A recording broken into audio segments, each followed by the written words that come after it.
Hey everybody, here we have the problem 4 times a number plus 22 equals 6 times the same number. So let's grab a pen here and take some notes. So anytime you have a variable on both sides of the equation, so notice we have an n here and also an n here, okay? What you want to do is you want to try to get rid of one of these terms. So I normally get rid of the term that's attached to the constant. So I'm going to take away 4n because 4n, take away 4n is nothing, right? But what do you do once I get to the other side? So I'm going to take away 4n from this side. And now when I simplify this, these 4n's cancel out. That's gone.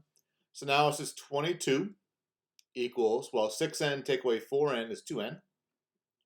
And then now we just solve this one-step equation by dividing both sides by 2. And 22 divided by 2 is 11. So n equals 11. And that's our solution.